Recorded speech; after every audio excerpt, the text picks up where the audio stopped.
Alors, ce que je vous propose, une fois vous avoir présenté ça, c'est que on va aller en difficulté croissante et vous expliquer. Après, je vais vous donner des noms. Et puis, à vous d'essayer de vous entraîner à retrouver les formules chimiques ou bien le contraire. Alors, ici j'ai chlorure, j'ai donc Cl- et Fer2, j'ai Fe2+.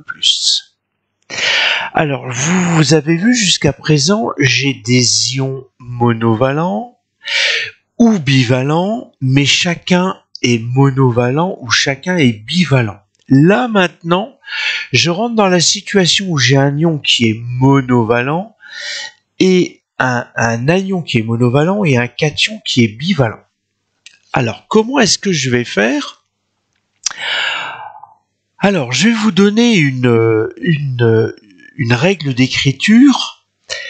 En fait, ici, la valence que vous allez retrouver au cation, c'est ce que vous allez mettre en indice à l'anion. C'est-à-dire que le Fer2, en fait, je vais écrire Fe et Cl avec un petit 2 ici.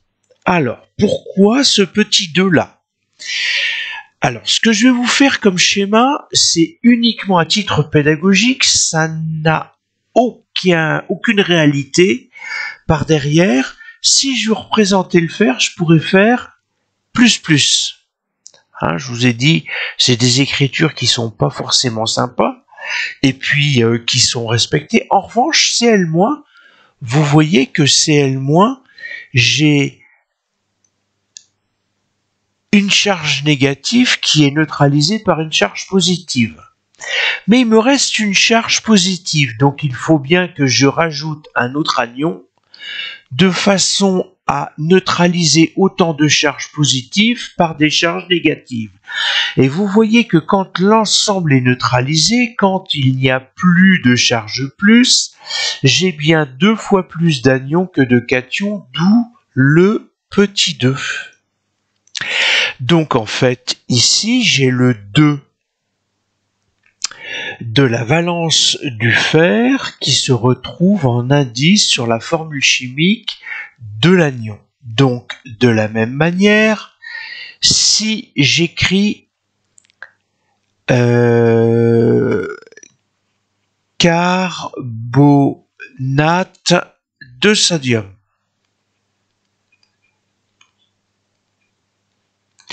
j'ai CO3 2-, j'ai Na+. Essayez de voir, arrêtez la vidéo si ça vous intéresse. Faites sur papier. Et puis ici, le carbonate de sodium, eh bien, je commence par Na. J'ai une charge positive, mais le carbonate a 2 charges négatives, donc je vais mettre un indice 2 là. Et puis ensuite, CO3 avec un petit S, parce qu'en effet, j'ai l'anion carbonate avec moins, et puis j'ai Na+.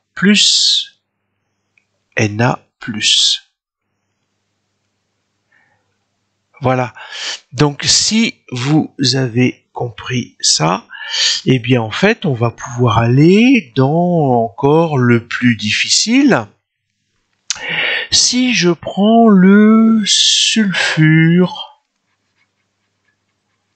de fer 3. Alors pareil, arrêtez la vidéo. En fait, ce que je vais faire, moi, j'arrête ma vidéo et puis vous aurez la solution sur la suivante.